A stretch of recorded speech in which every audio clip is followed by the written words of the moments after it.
What do you want to put on here? You want to go like this?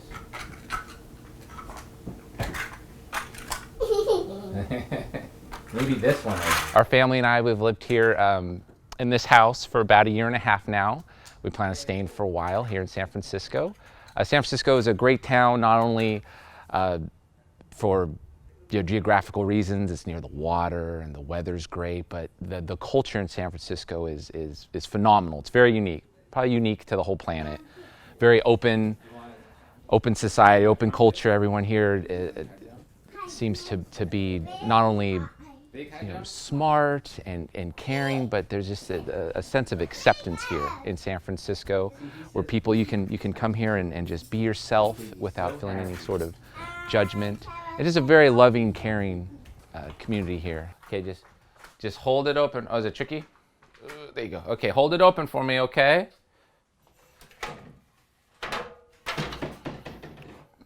Thank you. Yeah. Okay, hold the door. Keep holding the door open. Thank you. Come on, Susie. Come on. You want to go first? You first.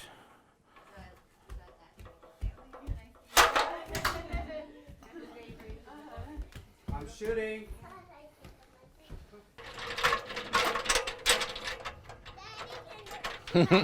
You can watch. Just we have to do this safely. For safety, we want to do this safety. Specifically in San Francisco, we have a fully subsidized program which helps people in a certain income bracket to pay for their solar panels, and that's a program we took advantage of in order to have our solar panels installed. And for us, it's sort of been like a dream come true. Once we were made aware of the program from our neighbor here, we decided to have the panels installed because, for one, we're very enthusiastic, very big supporters and advocates for renewable energies. And once we found out it was something that was financially feasible for us, we decided to move forward. Even though it has been a little challenging, but overall it's been a really good experience. And Grid Alternatives, who we use to have the installation done, has been really great and very helpful throughout the whole process. And yeah, so it's really twofold. We like to support renewable energy, and also it's going to help us financially help our family.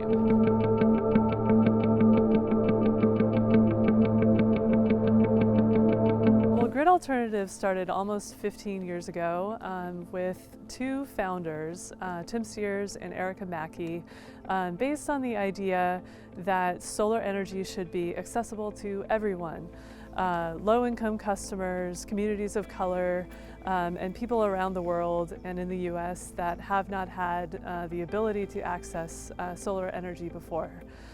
So it had very small, humble beginnings, but it has grown to be the largest nonprofit solar installer in the US. To date, we've served almost 14,000 families with solar, and we have trained more than 29,000 individuals in solar job training.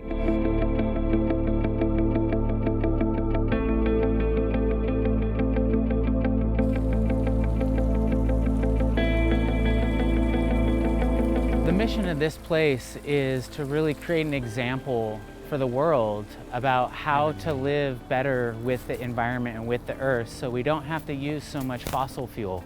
And because we become dependent on a fossil fuel, especially here in America. And so we figure we should start here where we have the most use and the least amount of production. And we do have lots of sun and wind and water. And so we use those resources to create our energy here. And the mission of this place really began with the founder wanting to show an example to people, to show how you can actually do it yourself.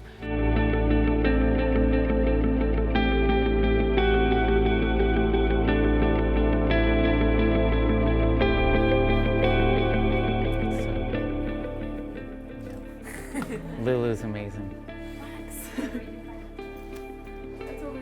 You got it? You got them? You want me to? The lion's mane reishi chaga cordyceps mushrooms. They're very good for you. They're like healthy immune system. People talk a lot about renewable energy and nobody really understands exactly how it works a lot, and so we wanted to show people. And so this is a place where we could really show them. And so we take the energy that comes from the sun, and using solar panels, it collects that energy, and you can either store it into batteries or you can send it in along electrical lines to everybody's houses. So this site here with our big solar array produces 150,000 kilowatt hours, and that's enough to power 40 standard American homes. And so this whole site can produce enough energy for 40 regular homes, and those use a lot of energy. They're not very energy efficient, and so that's a lot of power to produce in just this one little small spot.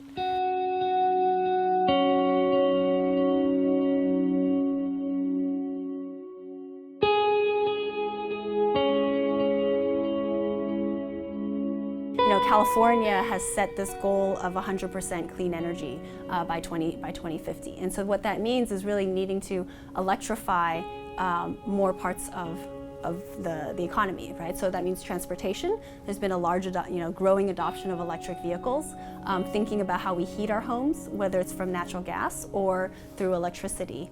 And so, Sunrun, I think, plays a very important role with the homeowner, with the residential customer, and really helping them manage their energy needs as we make this evolution and transform our whole energy system with this. And so, how do you manage electric vehicles and heating and comfort of the home? And we think it really begins with that solar panel that is generating clean electricity on the roof, and then helping the customer manage that.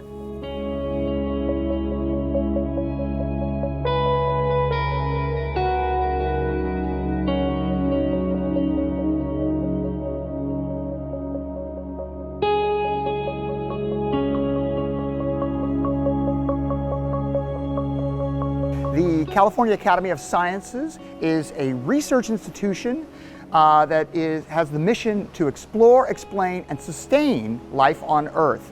And one of the major public components of the Academy is our museum. It's a 400,000 square foot building in Golden Gate Park in San Francisco. And it is a natural history museum, an aquarium, a planetarium, and a living rainforest, all under one living roof. And it's a state-of-the-art green building, energy efficient and sustainably designed, completely redesigned in 2008, and we've now been open again in the new building for 10 years.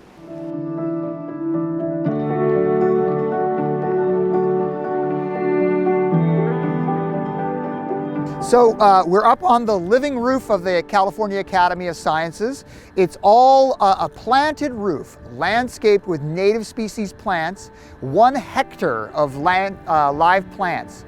Around the perimeter of the building, we have a glass canopy that extends out. That glass canopy helps to shade the building, so in the summertime when the heat is really hot from the sun and high, it actually shades the windows so we prevent heat from coming inside the building and heating up the building. But in that glass canopy, we also have photovoltaic cells. The darker squares are photovoltaic cells that help generate electricity for the building.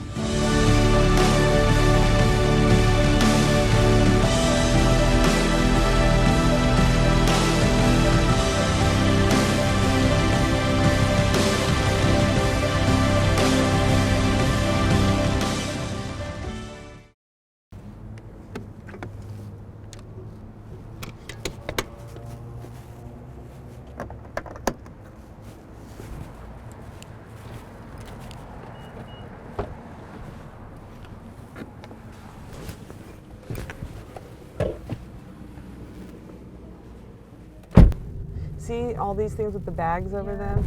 These are the chargers. Wow. They haven't been energized yet. They're still waiting for the utility company to energize them. But they're only accessible to the people who park there. So I really have to take it up with Chris's boss. It's annoying to me because I feel like everyone should be able to access the chargers, at least a couple of them. Yeah, right. So here's some of the Shell refinery. You know Shell, they're a huge multinational company, and they have a big refinery right here. So here's some of the tanks And so when I was talking earlier about the climate action plan, like the emissions that are coming from this facility, we're not tracking because it's regulated by a regional agency and also by the state, and we don't have very much local control over what happens at the refinery.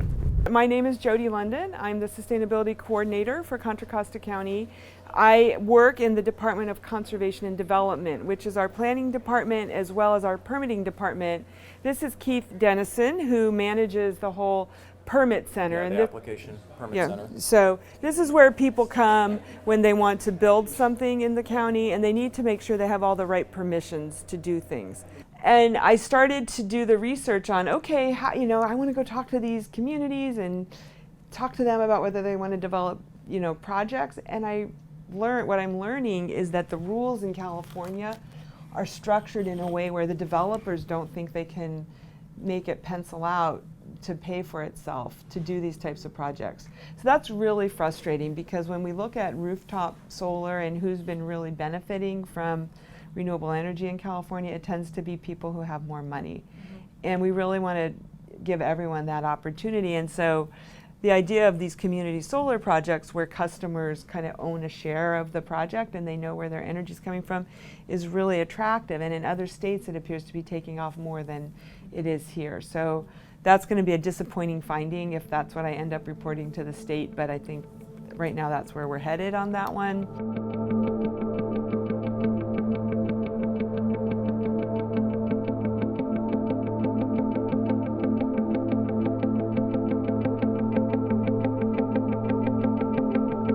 For us, we recognize that if we can reduce our energy use, that will be even better than renewable energy, because we call it the negawatt. It's the watt that we don't use of power. And most of our electricity use is to light the streets. And so we spend millions of dollars every year lighting the streets. Our utilities came up with a program that said, if you swap out your street lights with high efficiency LED bulbs, we will let you pay that back on the bill. And it's about 10 years payback. And it is saving us $170,000 a year. We changed all of our street lights. That's over 7,000 to 8,000 street lights. We changed them all out this year, and that's going to save us so much money. And after it's paid off in 10 years, all that money can go to other things. So that's really important to us.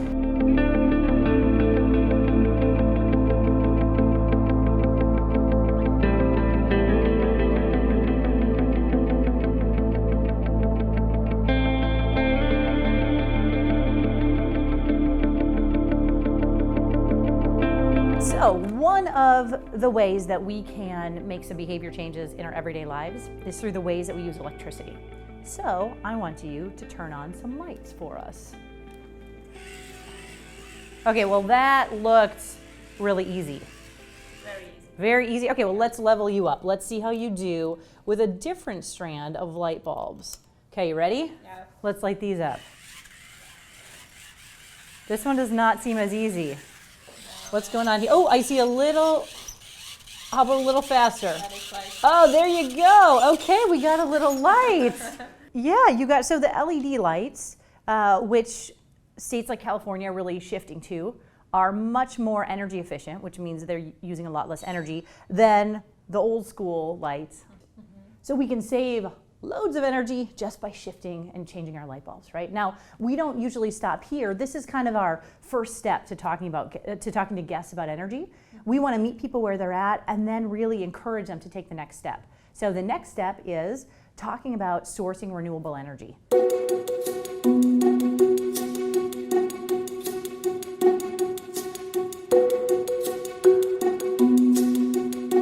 In 2006, April, we went live with 100% solar powered. It was quite exciting to have that day happen, and all of a sudden, you're on. There's nothing you need to worry about while this entire process is happening. It's really quite exciting to know that the sun is powering your business. And basically, the solar panels on the roof capture the sun's rays and the heat. And we have 272 panels up there. They've been up there since 2006, and they're still happy panels. They're still doing their job, they're thrilled about it, and they produce more power than we use. We do have 3 floors. What's exciting about our building is that every space, it has its own alarm. So when you come in through the gated area, you code in a code that's individual to your door. Our main lights stay on all during our business hours, and the side lights, again, being energy conservation, and yes, we do produce our own power, but we want to be conserving at the same time. They are on timers. So when somebody comes in and they need to go to a storage space on a certain row, they turn on the timer. This thing keeps on going and then turns off itself as well, which is nice. And so then they generate, and then after that they send that power, and it gets, goes through the building, and what we don't use goes back out for other people to use, which is really the most fun part. So you do get your reports every month. You do get your annual report, and yes, annually I get a check back.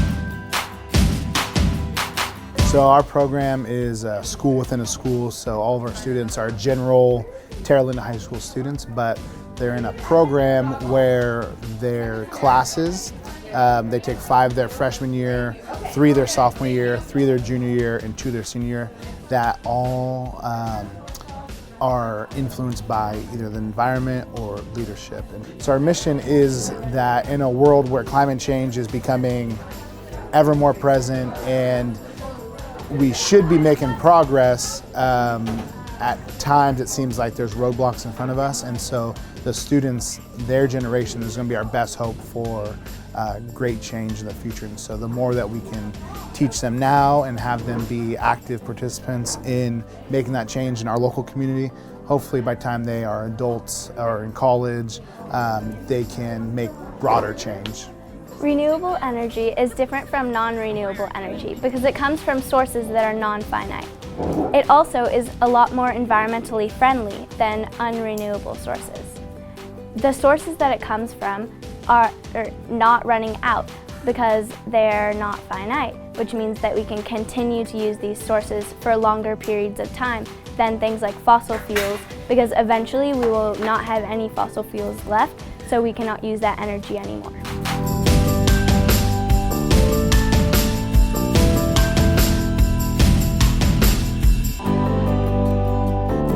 So my family and I, hello. Now back to you talk. What I really like and what I love about this place and why I work here is because it's really giving an example for how we can live without fossil fuels. You don't wait for somebody else to tell you to do this. You do it because of the love of the excitement of being your own power generator. And then as that technology cost comes down, people will adopt that more, but it's really important to support those new technologies. Most people here seem to come here for work or for other reasons, but we all form this sort of implanted community. And even though I didn't grow up here, this is the only place I've ever lived where I've really felt at home, and it's going to be our daughter's home. This is where she's going to grow up.